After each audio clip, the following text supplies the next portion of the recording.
Imagine a pink lake that shifts its color with the wind, basalt columns rising like ruined towers, and sands so vast they mirror deserts far away.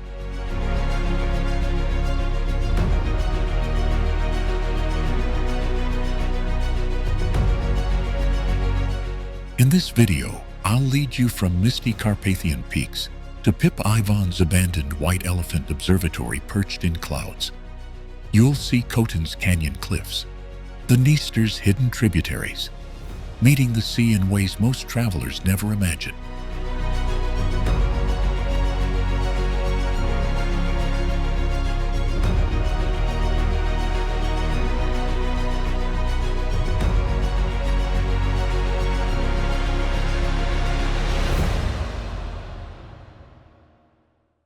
Beneath Ukraine's northern steppes, Khotyn Canyon carves a nearly impenetrable gorge along the Dniester, its limestone cliffs plunging into emerald waters.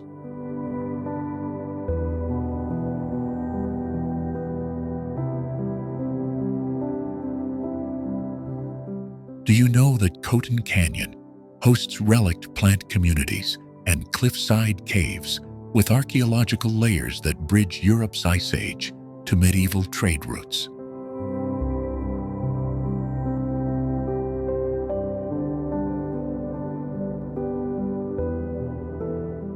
Here the river's current has scoured terraces where wild tulips and endemic grasses cling to fissures in rock.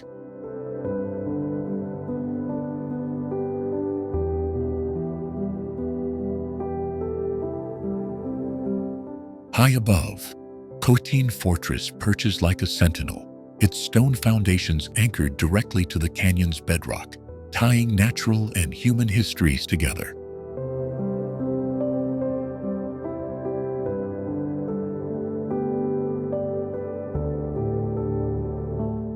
Walk the rim, and the panorama shifts suddenly from steppeland to a mosaic of orchards, vineyards, and scatterings of ancient beechwood that survive only in these sheltered hollows.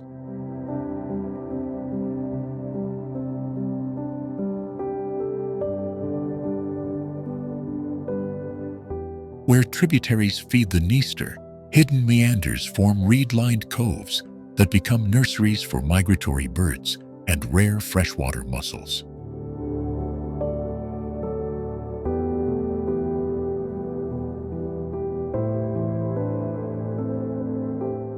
A short downstream, the ghostly outline of Bukovel hints at an older chapter, a submerged monastery village whose ruins whisper of floods and changing river courses he sees.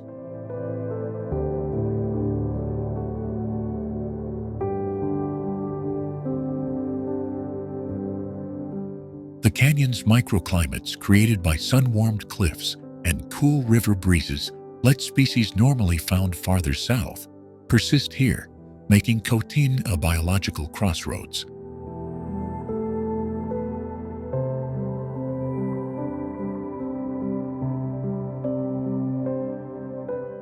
Local shepherds and winemakers still follow routes, carved by ancestors, moving flocks along terraces that double as informal wildlife corridors.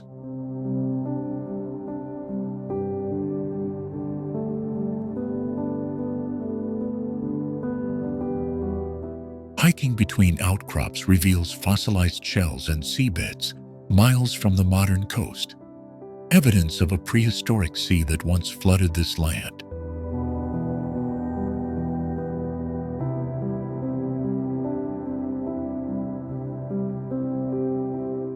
The interplay of geology and history is visible in every layer. The rock tells of ancient seas, the fortress of empires, and the river of commerce and conflict.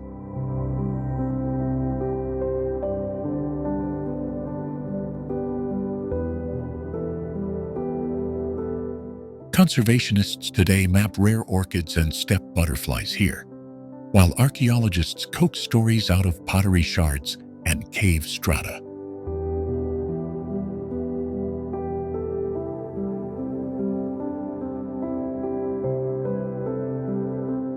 From the canyon, you can follow the Dniester as it threads into wider floodplains, leading explorers toward the chalk ridges of Padilla and the hidden karst caves beyond.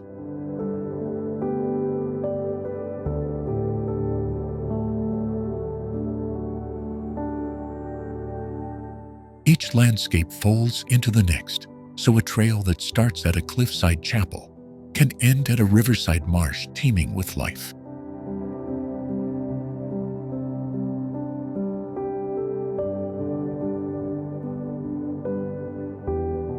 At dusk, the canyon's contours sharpen, and the fortress silhouette becomes a reminder of how human ambition used natural choke points for defense.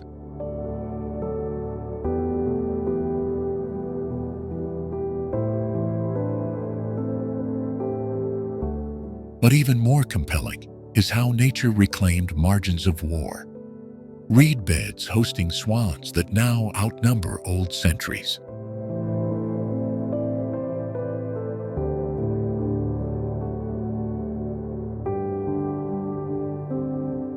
In Khotyn, stories of geological time and human resilience run side by side, urging visitors to look beyond the stones and see living systems.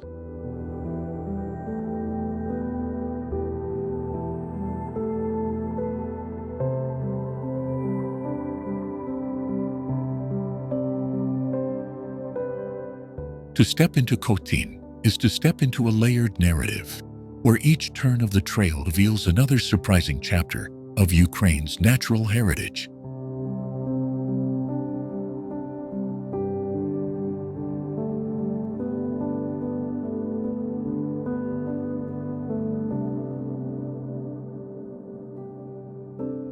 Bukovel's slopes conceal one of Ukraine's rare subalpine peat bogs that hosts plant species found nowhere else in Europe.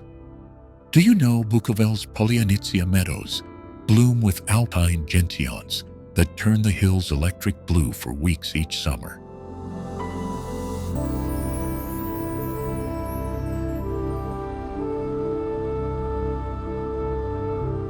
From the gondolas, you can drift toward hidden tarns where morning mist weaves through dwarf pines. Those tarns feed into mountain streams that tumble down into the Prut Valley, linking Bukovel to the waterfalls of Yaremche.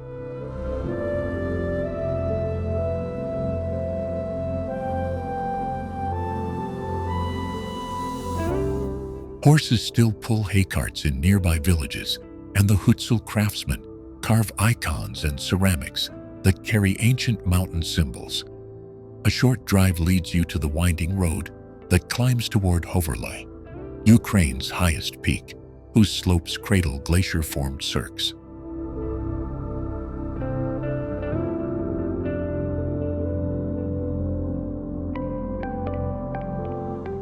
On clear days, climbers at Hoverla can spot the dark band of old-growth beech forest that wraps the Carpathian Biosphere Reserve. Those forests are home to lynx and brown bears, whose seasonal routes cross from protected valleys into the grazing lands around Bukovel.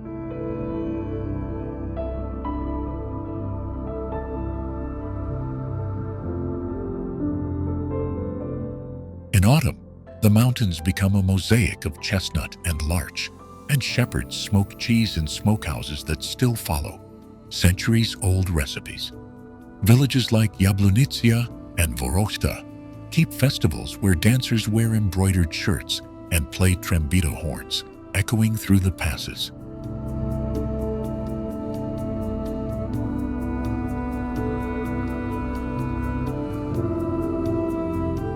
Downstream, the rivers collect in pebble beds where fishermen cast for trout beneath wooden bridge arches. Those bridges lead to open-air museums of wooden churches where onion domes and carved bell towers tell the story of faith tied to the land.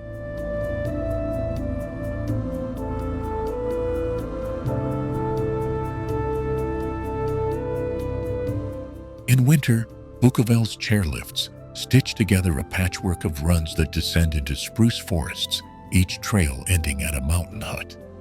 At dusk, smoke from those huts mingles with the scent of pine and smoked cheese as locals share stories of mountain spirits.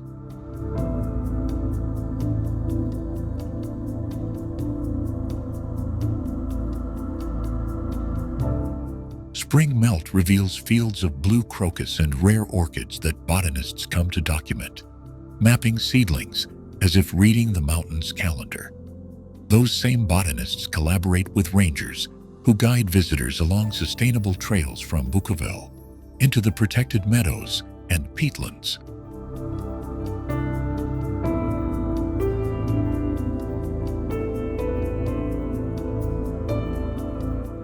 From spa springs to craft markets, every path from Bukovel threads into another facet of Carpathian life, so that a single day can feel like a journey through time. Follow one valley, and you find a folk museum. Follow the next, and you stand at a waterfall that once marked a boundary between clans.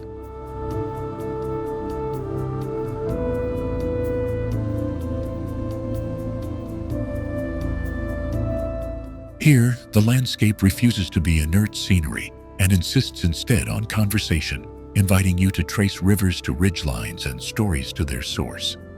If you listen closely, Bukovel will teach you how mountains remember, in peat, in song, and in the names carved into every trailhead.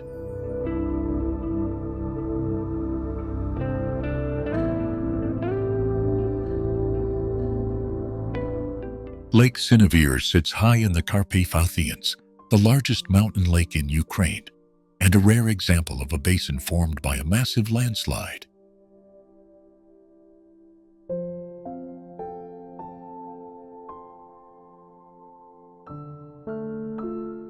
Do you know that Synevyr is often called the Sea Eye and holds water so clear you can see stone shelves and submerged trees deep below its surface?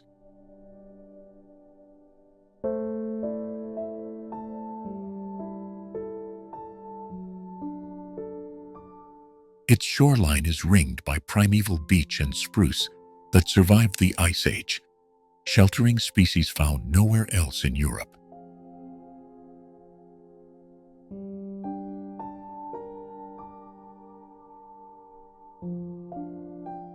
Local stories say an island was born from a young girl's grief, and today, a small floating peat mat drifts and reshapes with the seasons like a living memory.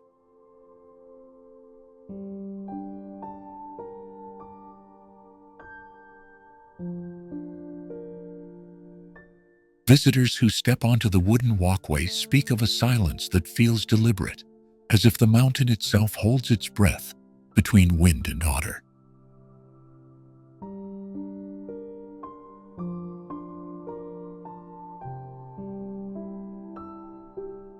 Yet beneath that silence, the lake is busy with spring-fed currents, cold water trout, and underwater springs that keep its temperature remarkably steady year-round.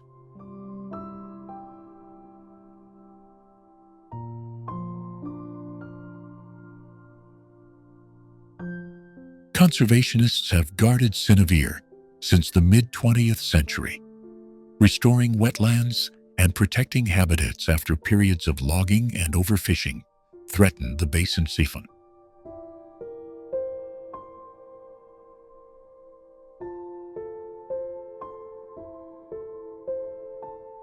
Step away from the shore, and the landscape flows into alpine meadows, then down into gorges where ancient forests stitch together with remote mountain hamlets.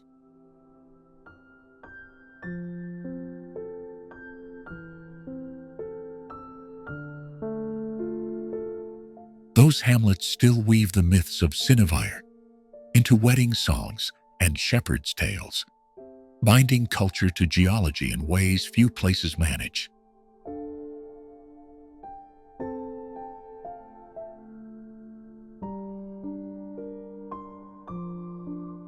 From Synevyr, the waters eventually thread toward the Tisa, linking this high Carpathian basin to rivers that carve across borders and histories.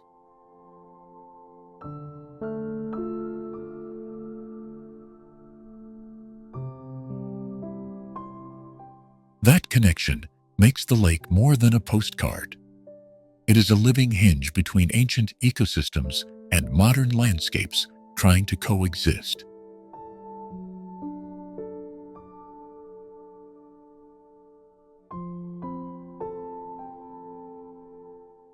We will meet the rangers who track rare orchids and the old women who still sing to the lake for good harvests.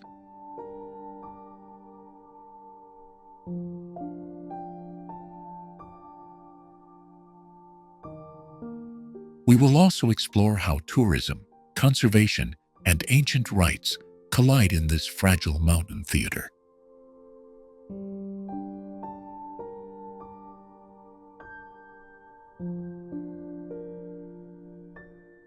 Synevyr is a mirror of contradictions, tranquil yet fragile, remote yet under growing global attention, simple yet full of secrets.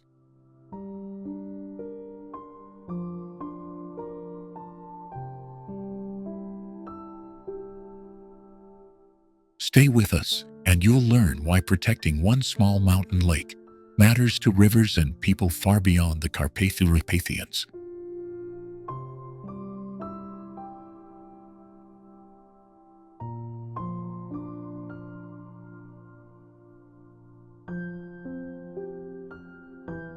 Kostopil's basalt columns are one of the few inland hexagonal basalt forests in the world, their columns rising like a stone cathedral in western Ukraine.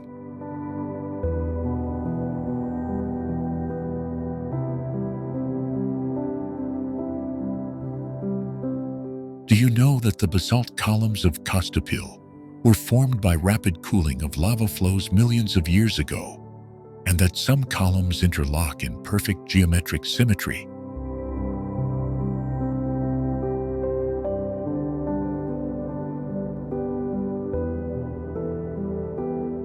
Walk among them, and you can trace a geological memory book etched in volcanic rock.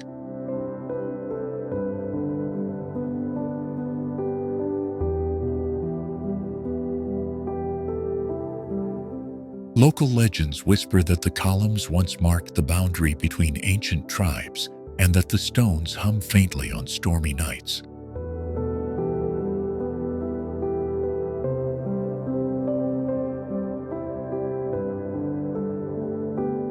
Scientifically, the hexagonal shapes result from contraction as the basalt cooled, creating joints so regular they resemble human craftsmanship.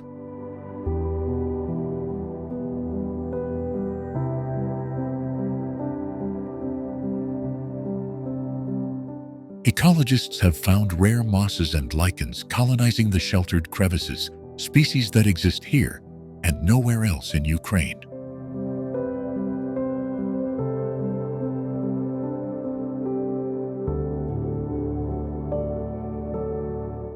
The columns vary from a few meters to towering heights, forming natural amphitheaters and narrow gullies that funnel sunlight into dramatic patterns.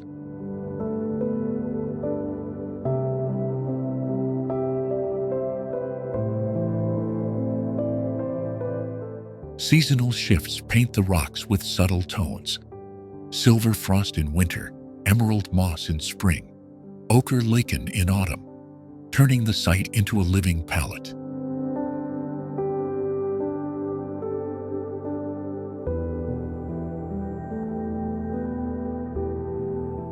Less than an hour from Kostopil town, these formations served as a natural quarry for generations, but preservation efforts now protect the most striking sections.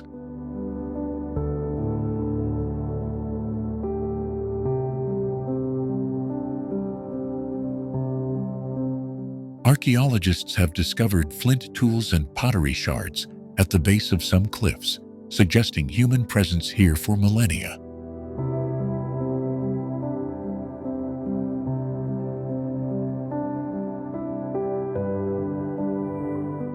Visitors who know where to look can find column cross-sections that reveal the precise ice angles of ancient cooling fractures, a textbook in Saudi.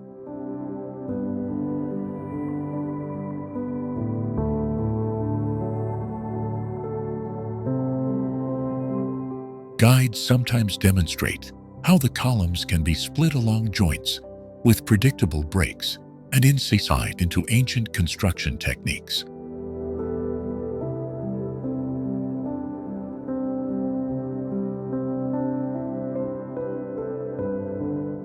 As the sun sets, shadows carve out a chorus of lines and polygons that make the columns seem to breathe geometry.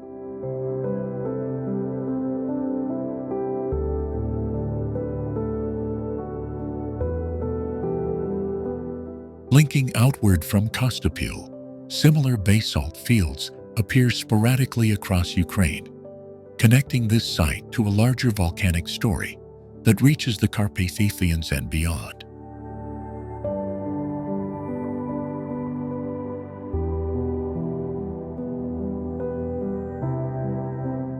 That geological thread leads us next to river canyons where basalt meets water, sculpting waterfalls and hidden pools that mirror the column's perfectly straight faces.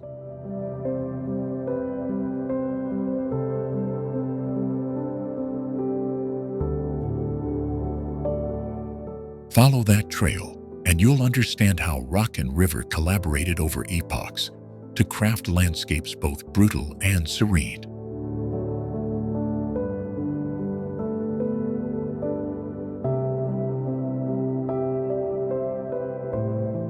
Kostopil's basalt columns are a reminder that beneath everyday fields and forests lies a violent past frozen into silent architecture.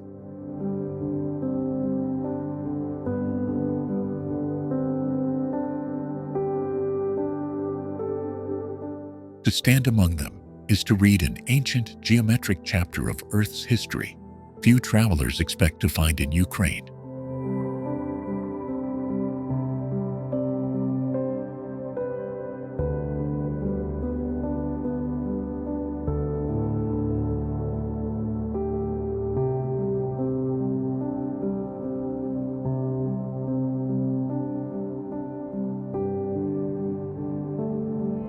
Dzharylhach Island harbors one of the largest uninterrupted step-to-sea transitions in Europe, where wild meadows flow directly into shallow turquoise waters.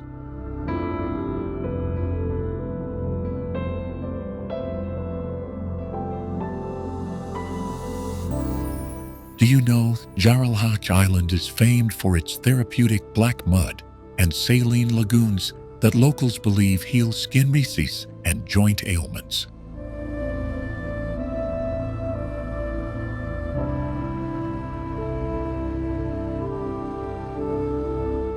Stretching like a long tongue into the Gulf of Tundra, the island's sands shift with the wind and tides, revealing rippling dunes and hidden sandbars.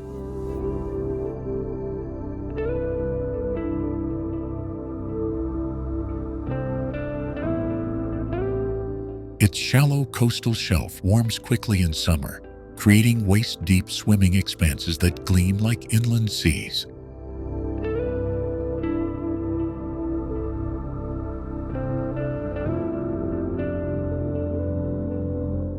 Bird life here explodes in spring and autumn, with tens of thousands of migratory birds using its lagoons as resting and feeding grounds.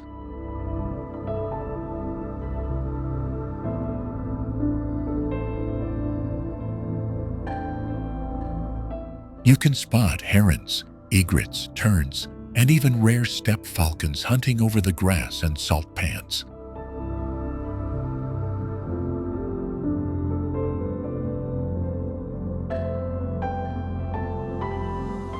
Because the island is mostly uninhabited, its beaches hold welters of relic shells, driftwood, and the occasional fragment of past seafaring, pieces that hint at centuries of Black Sea traffic.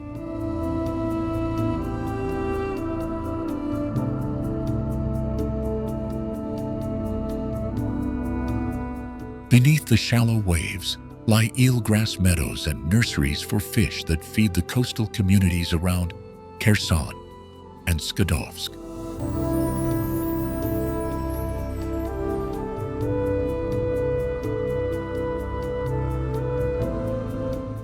From Dzharylhach's western shore, the sandbanks link almost seamlessly to the Kinburn Spit, creating a fragile corridor between the open sea and the Dnipro estuary.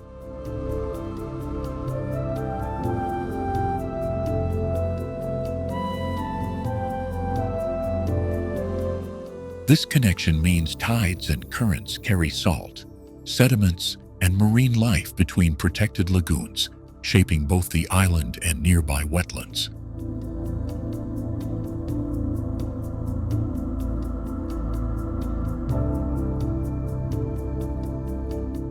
In late summer, the island's salt flats glitter with crystalline pans that were once harvested for salt by local fishermen.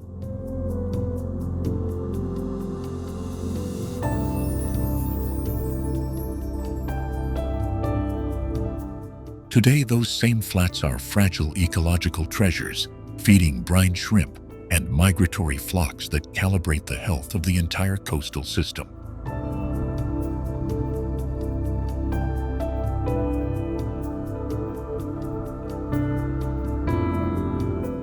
Visitors who cross the shallow shoals by boat find sudden silence, expansive horizons, and a sense of being at the edge of an ancient landscape.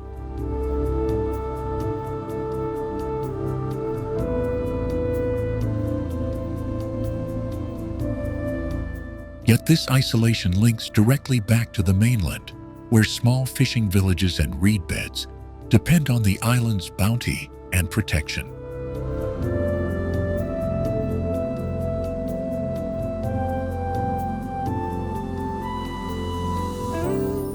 Conservationists warn that rising seas and changed river flows threaten the delicate balance here, shifting sandbars and drowning lagoons.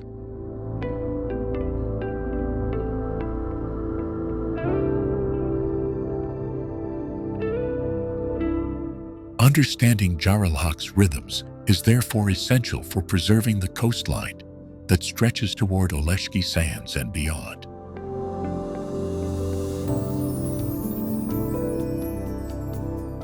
Walk its beaches at dawn, and you'll see footprints that vanish with the tide, traces of transient lives and timeless processes.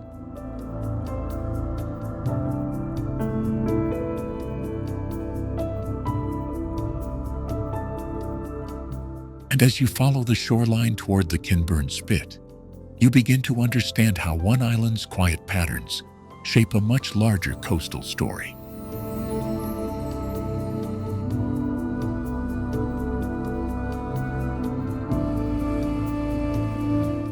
Hidden highlands of the Carpathian Mountains in Ukraine cradle some of Europe's densest old-growth beech forests and one of the continent's last free-roaming populations of European bison and brown bear.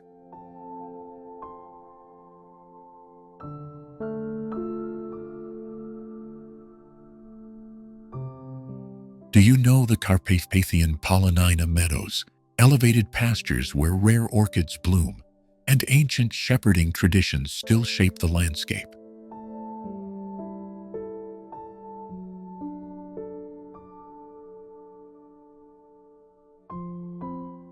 Mist settles over jagged ridges at dawn, revealing carved wooden churches and shepherd huts that have stood for centuries.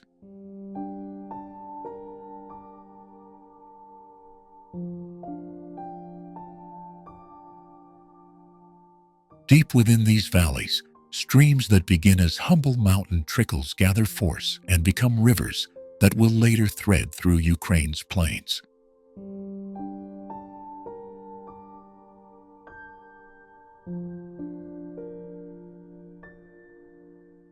In spring, entire slopes erupt with wild strawberries and gentians, colors so vivid that early naturalists recorded species found nowhere else in Europe.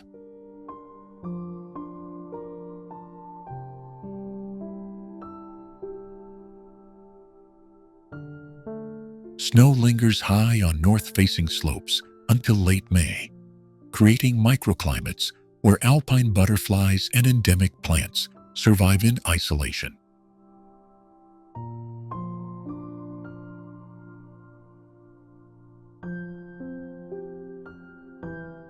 Local Hutzel artisans still carve painted chestnut crosses and weave intricate rugs that echo pagan symbols older than the churches they stand beside.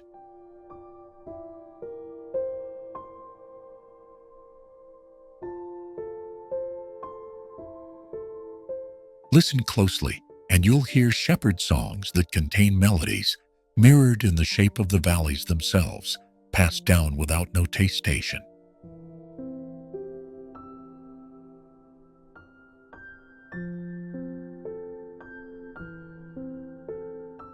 The Carpathian beech forests here are so intact, they preserve soil and seed records that help scientists trace climate shifts across millennia.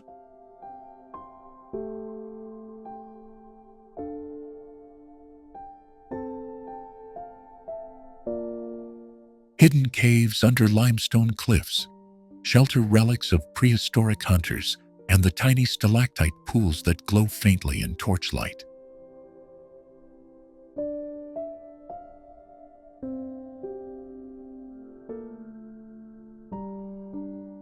In autumn, the mountain slopes burn with russet and gold as beech and maple prepare for winter, carpeting trails in a mosaic of leaves.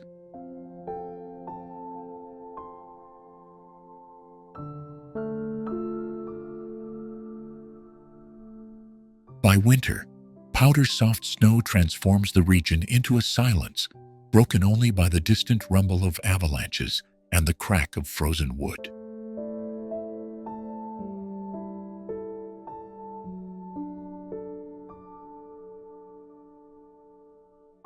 Rivers born in these peaks, like the Prut and the Dzharylhach, carry mountain waters through canyons and into lowland wetlands that teem with life.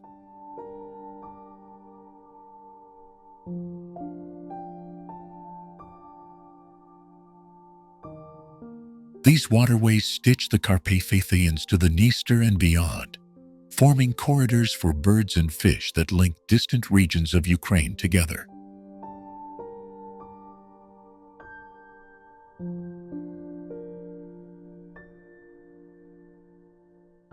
Modern explorers come searching for untamed vistas, but many locals still guide with stories of spirits and medicinal springs rather than maps.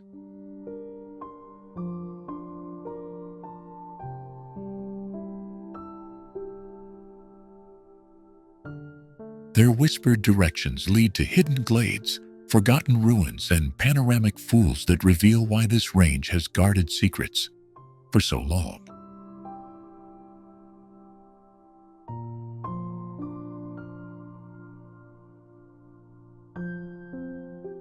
As you move from ridge to valley, the landscape seems to narrate an ancient map, where nature, culture, and history overlap like age-worn pieces.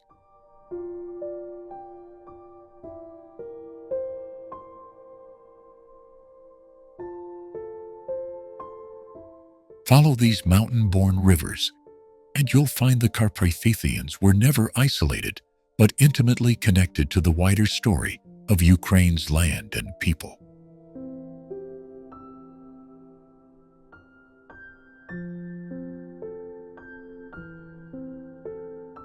Stay with us, and we'll climb further into folds of the Carpathians to uncover a lost village, a herbalist's remedies, and a meadow that blooms under moonlight.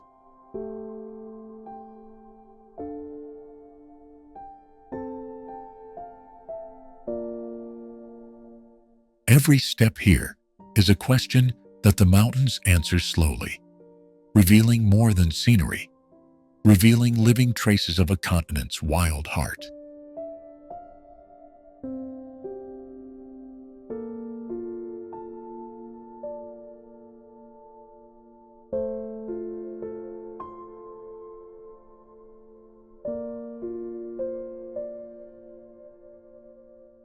Ai-Petri Plateau rises like a serrated crown above the southern Crimean coast, its limestone teeth plunging almost vertically toward the Black Sea.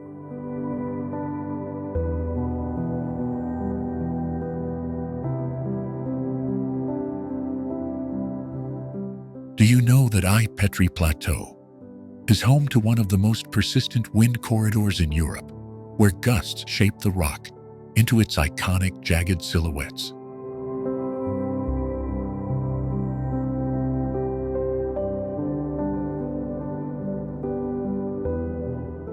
From the summit, plateaus of wild grasses and alpine flowers sit atop cliffs that were carved over millions of years by water and ice.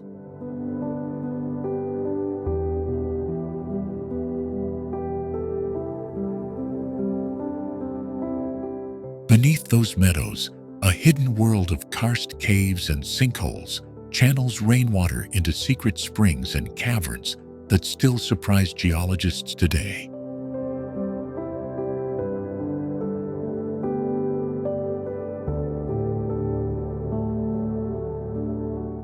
Local shepherds tell of a meteorological trick that turns the plateau into an island of sunlight above a rolling sea of clouds at dawn.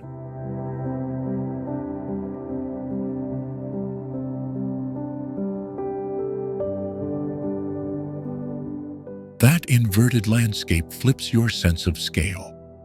Peaks become islands, valleys vanish, and entire forests are swallowed beneath a living, moving cloud.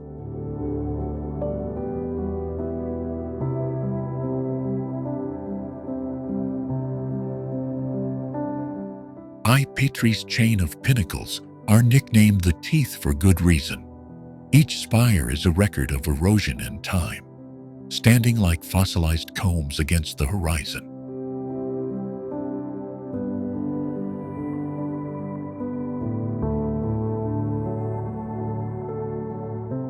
Walk along the rim, and you can hear the wind playing like an unseen orchestra, funneling through tight passes and whistle-like gaps.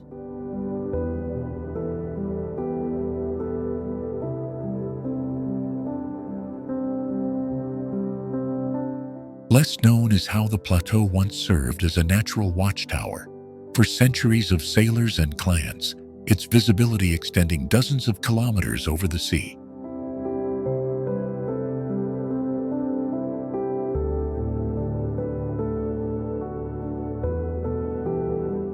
The old stone paths that climb Ai-Petri are threaded with ruins, shepherd huts, and stories that tie geology to human history in unexpected ways.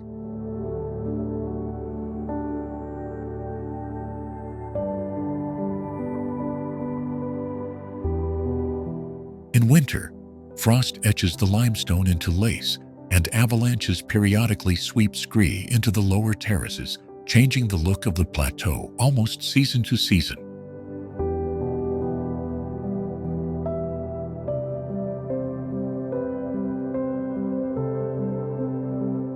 Yet the same harshness created rare microhabitats, where endemic plants cling to crevices and insects adapted to thin soils survive nowhere else.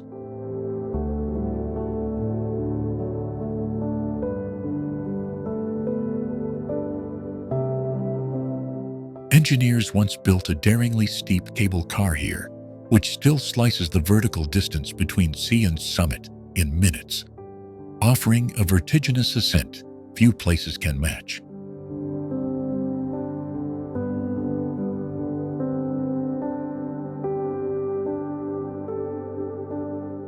Even so, those who choose the old mule tracks often say the slow climb reveals secrets, lichen patterns, hidden springs, and fragments of ancient stone walls.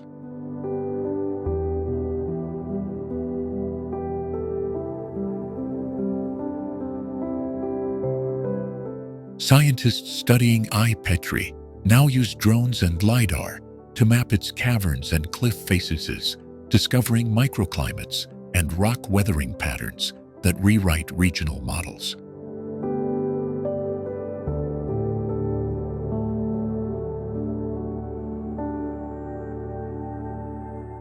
And for travelers, the plateau remains a place of startling contrasts. Brutal exposure alongside fragile biodiversity, abrupt cliffs beside serene meadows.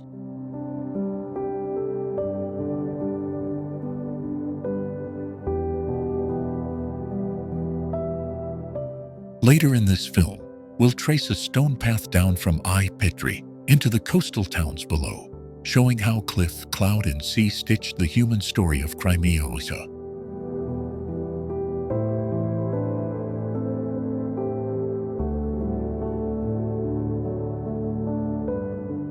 But first, imagine standing on those windswept rocks, with black sea below and sky above, where every gust seems to tell a story older than any map.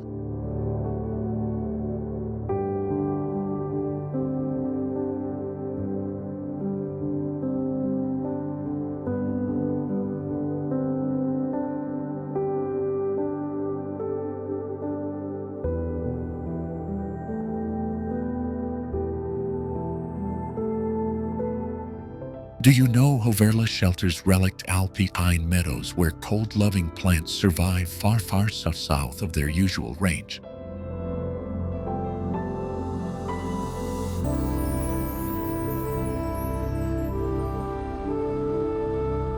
Summit granite and limestone outcrops reveal layers of ancient seafloors uplifted millions of years ago. Wind-carved ridges and sudden snowfields create a landscape that changes by the hour, challenging even experienced hikers.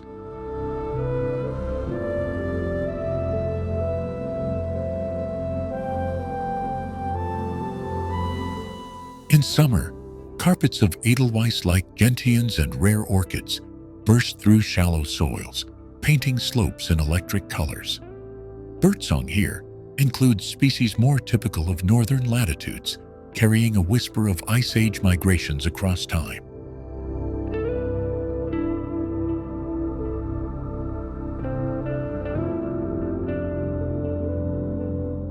Local elders tell of storms so fierce they flipped tents and shifted cairns, turning sequences of cairns into living maps. Between those cairns, shepherd paths wind toward lower valleys, where wooden huts and smoke from ovens mark centuries-old mountain life.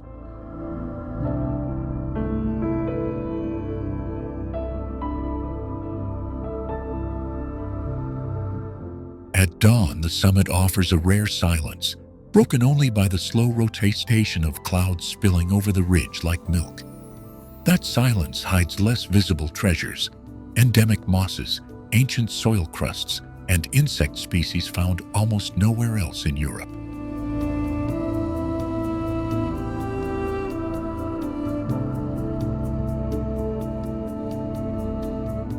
Hoverla's weather is famously volatile, with hikers sometimes encountering 4 seasons within a single day on the way up. Rescue teams know every bend of the trail, and small memorials along the path commemorate lives woven into the mountain's history.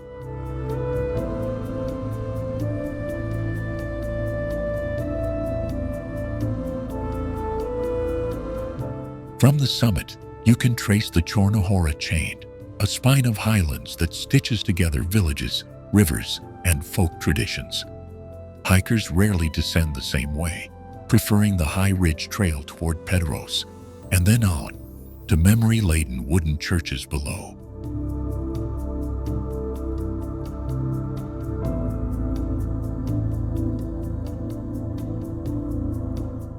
Each step down reveals new textures: basalt scree, sunlit spruce forests, and hidden streams that later join the Prut and Tisa rivers. Those waterways link Hoverla to distant landscapes, and to our next stop, where mountain rivers meet man-made history in ancient towns.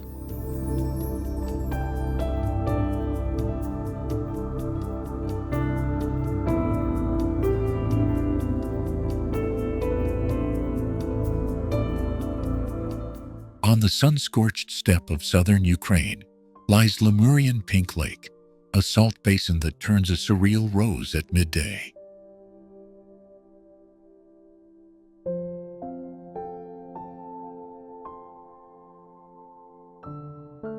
Its color is not paint, but a living tapestry woven by microscopic algae and haloarchaea that thrive in extreme salinity.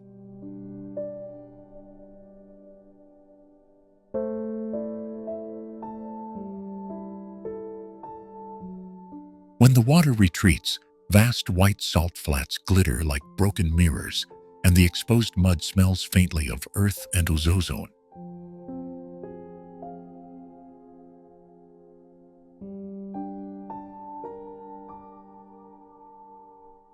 Locals gather here for generations to harvest mineral-rich salt and to collect the dense, touted healing mud used in old folk remedies.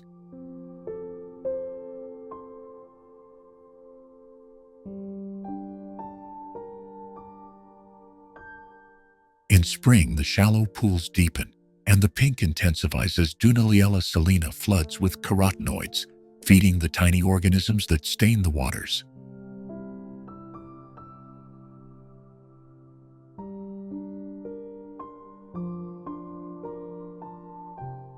By late summer, the sun concentrates the brine and the lake seems to glow from within, as if some subterranean light has awakened.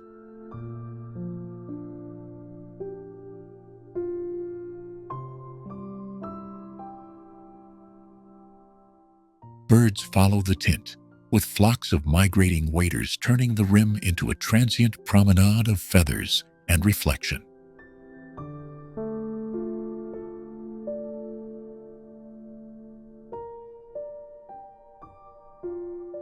Scientists come not only to sample pigments, but to study resilience.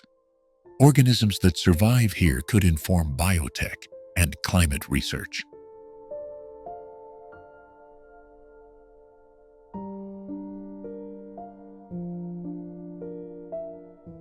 For visitors, the spectacle is strangely intimate. You can wade calf deep and leave footprints that the salt quickly erases.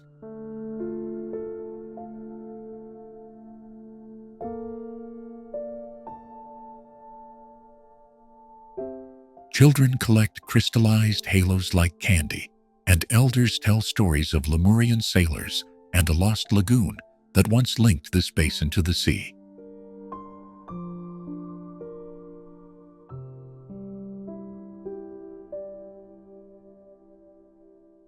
Those myths are woven into the landscape, and the local economy now balances tourism with fragile conservation, trying to preserve the microbial artists at work.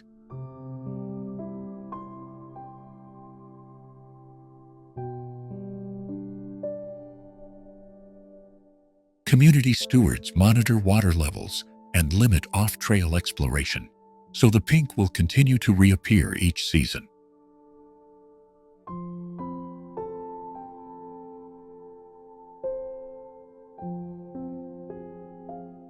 At dusk, the surface becomes a perfect mirror of rosy clouds, and photographers prefer this hour, when reality seems borrowed from another planet.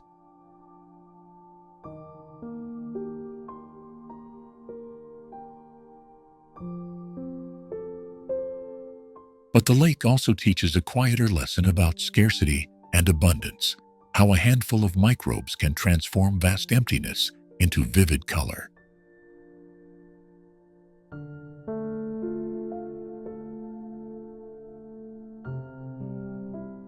So conservation here is not just about scenery. It's about protecting a microhabitat whose chemistry is a fragile masterpiece.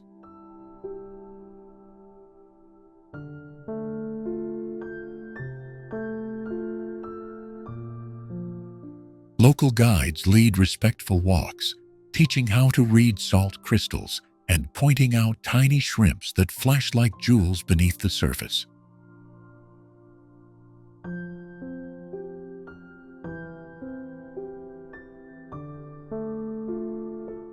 These small, stubborn lives are the true authors of the lake's spectacle, convincing even skeptical scientists to admire local wisdom.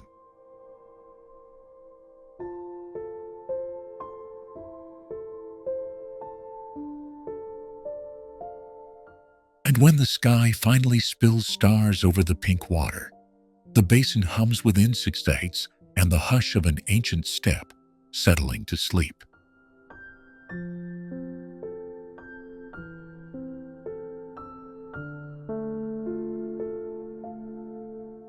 That peaceful eloquence is what travelers carry onward, following birds and stories toward the wider wetlands and coasts beyond.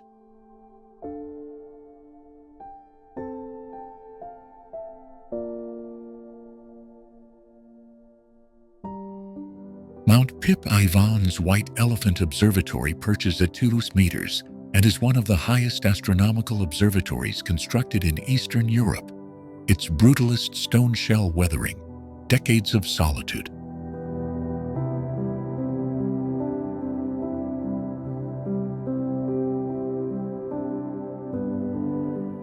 Do you know the observatory earned the nickname White Elephant because its massive concrete tower looked like an impossible relic on the Carpathian skyline.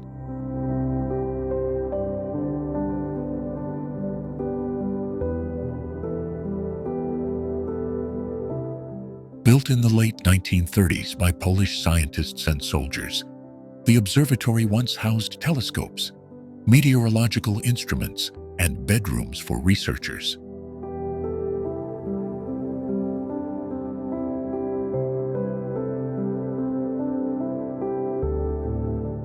Its stone walls held a library, a chapel, and a giant brass telescope that watched stars above the Chornohora Ridge.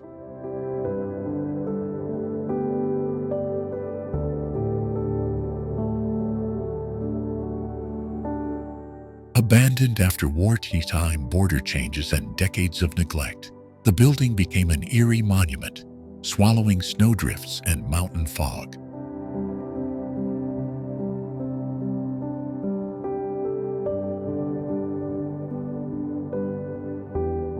In recent years, restoration teams and volunteers have started to reclaim the White Elephant, revealing fresco fragments and rusted mechanical gears beneath lichen.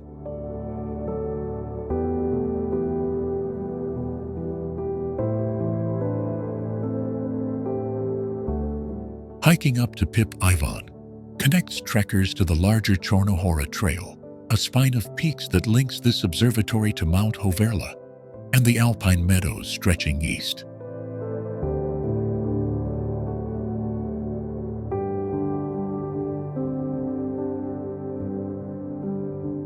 From the summit, you can trace ridgelines to ancient beech forests that funnel meltwater into rivers feeding the lowland villages below.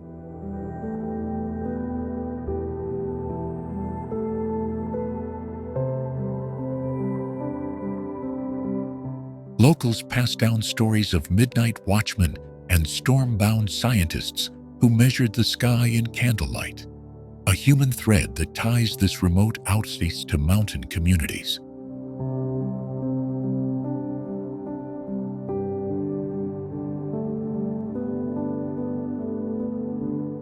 Climbers say the wind whistles through the observatory's hollow corridors like an old radio, connecting past research to present rescue efforts and cultural memory.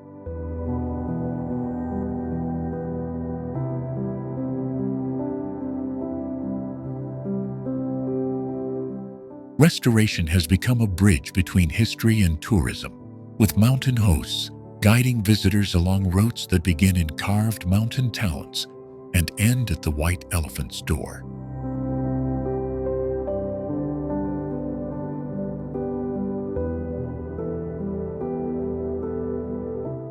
Each stone turned over yields traces of multilingual inscriptions, Polish, Ukrainian, and Soviet Russian, reminding you this place has been claimed and reclaimed by time.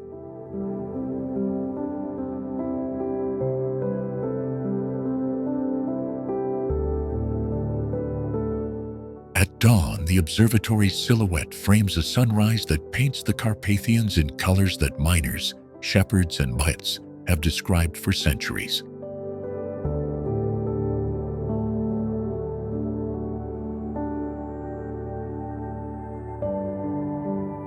By dusk, lights in nearby refuges wink on, and the observatory becomes a dark sentinel that invites questions more than answers.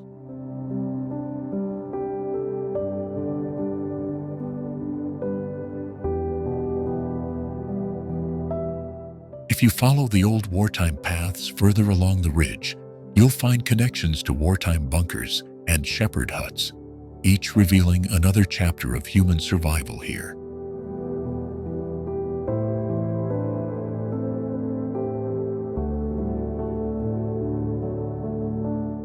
Mount Pip Ivan's White Elephant is not just a ruin.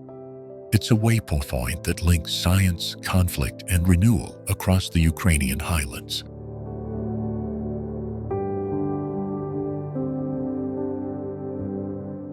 In our next segment, we'll follow one of those ridgelines to meet the people who keep the mountain routes alive.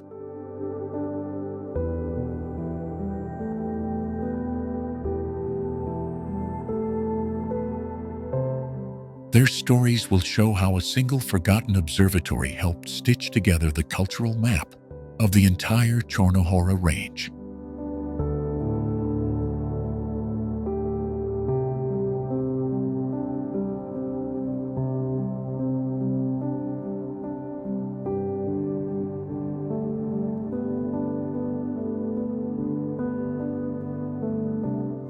Oleshky Sands is one of the largest deserts in Europe, a rolling expanse of dunes that rises from the lower Dnipro floodplain and stretches into Ukraine's Kherson region.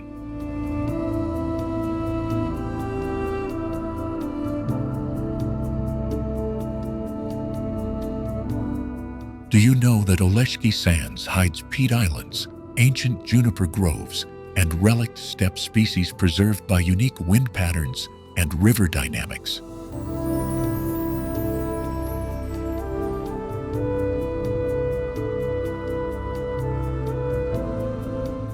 Beneath those pale ridges lie buried soils and shallow groundwater channels that create tiny oases where unexpected flowers and reptiles survive.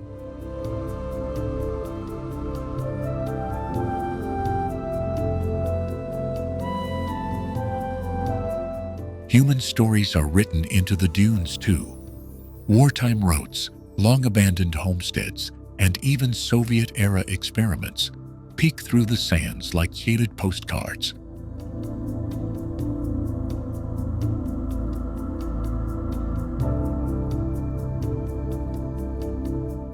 Powerful winds and the Dnipro's seasonal pulses both sculpted and sustained this landscape, moving sand and nourishing isolated wetlands in a continual exchange.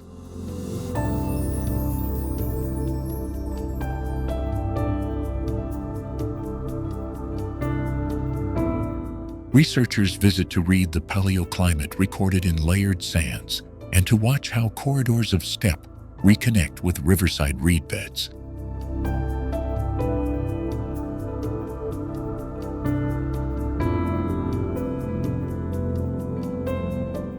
Local shepherds and fishers still know hidden tracks across the dunes, guiding visitors to places where foxes hunt at dusk and owls hollow out nests.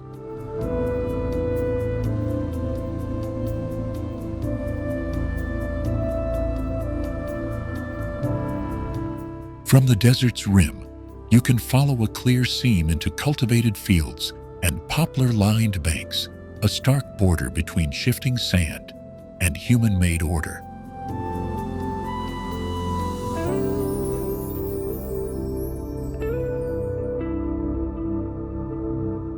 Conservationists warn about erosion, off-road damage, and the threat of desertification.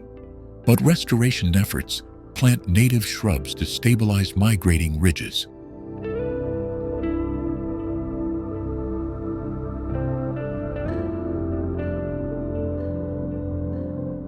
Oleshky Sands becomes then more than spectacle. It is a living laboratory where desert, steppe, and riverine life dialogue, and where small human communities adapt alongside nature's changes.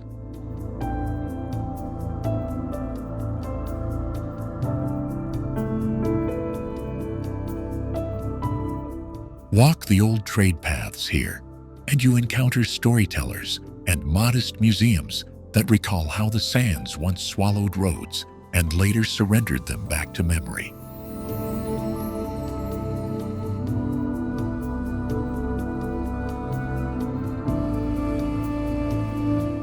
Dniester Canyon in Ukraine is one of the few river canyons in Europe where limestone cliffs exceed 200 meters and cradle relic forests older than the last ice age.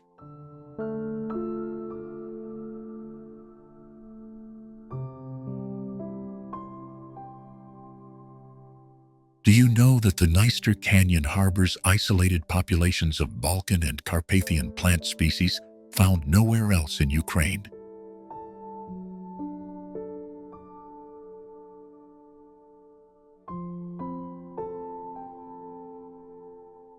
The river has carved a jagged corridor of gorges, terraces, and hidden coves stretching for over 200 kilometers.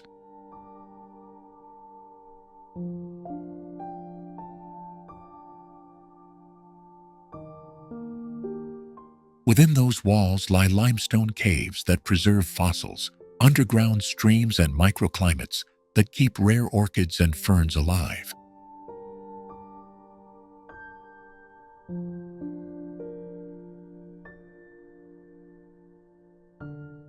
Birdsong fills the canyon from spring migrants to cliff-nesting raptors like the peregrine falcon.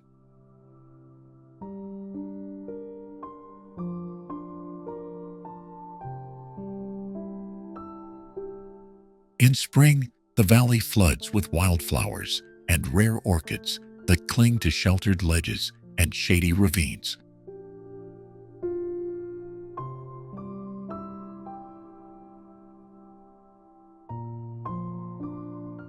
Local fishermen still speak of deep pools where native trout and pike thrive in cold, oxygen-rich currents.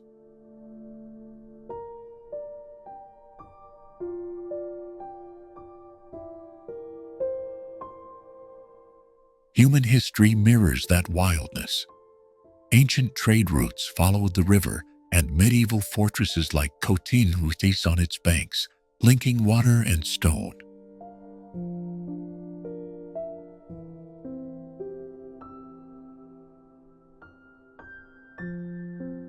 Stepping from the canyon into nearby Podylia, you can see how terraced vineyards and chalky soils fed civilizations for millennia.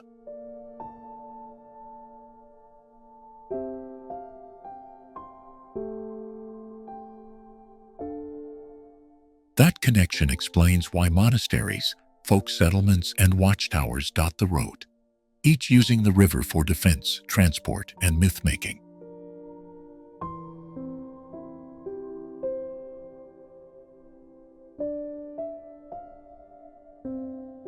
Today, conservationists race to map the canyon's microhabitats because modern threats, pains, quarrying, and unregulated tourism could erase species before science names them.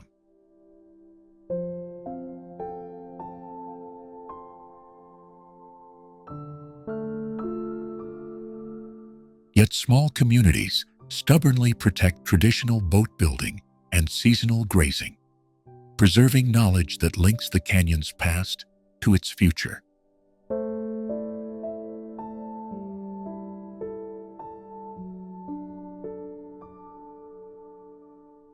From high cliffs, you can watch the Dniester curve like an ink stroke across the landscape and imagine how it carved both geology and culture.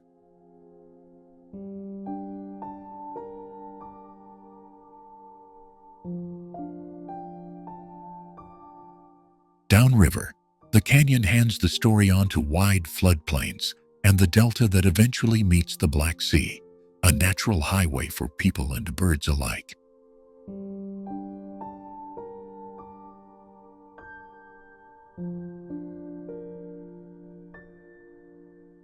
Unseen caves reveal stalactites and paleontological clues, while ancient charcoal pits whisper of fires lit on the riverbank by Neolithic visitors.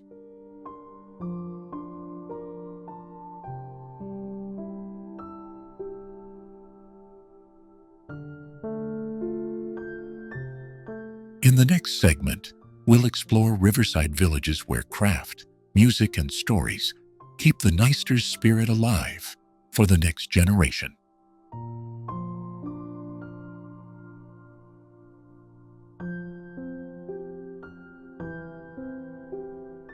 But first, keep watching to discover strange tower-like limestone pillars on the riverbank that once guided boatmen through dense fog.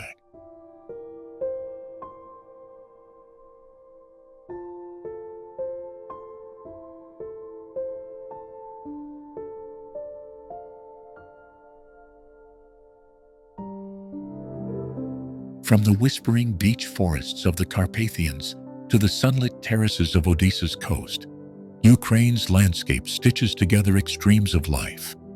Across centuries, that same tapestry of mountains, rivers, and plains shaped the music, meals, and myths that still travel from village to city.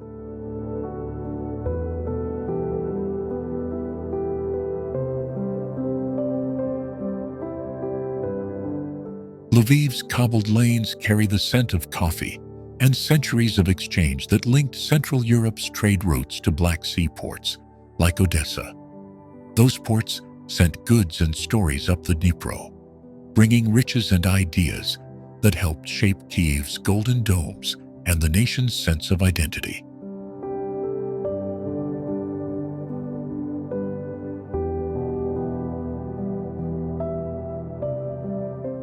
In Kamianets-Podilskye, a fortress perches where cultures met and clashed, a reminder that Ukraine has always been both crossroads and keeper. Travel east and the steppes open into horizons that once fed entire empires and now host fields, wind farms, and communities rebuilding stronger.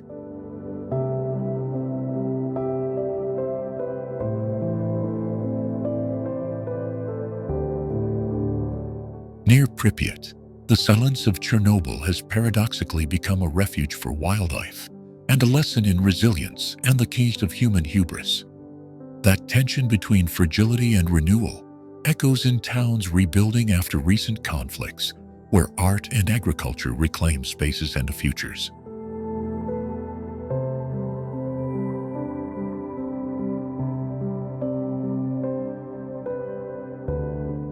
Look closer and you find hidden wonders. Salt towers that hum beneath Policia, karst caverns beneath the Dniester, and steppe flowers that carpet hills each spring. Those small miracles bind communities to land, inspire poets and scientists alike, and remind us why preservation matters.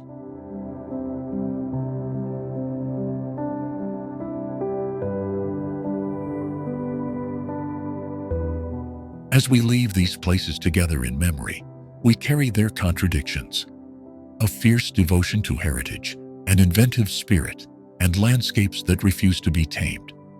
If you remember one thing, let it be that Ukraine's story is not a single image, but a mosaic. Each tile a town, a river, a mountain, stitched by people who keep looking forward.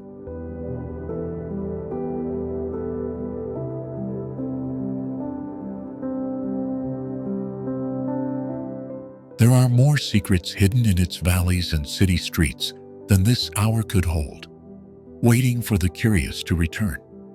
Come back, and the next journey will reveal another fragment of this remarkable, ever-changing land.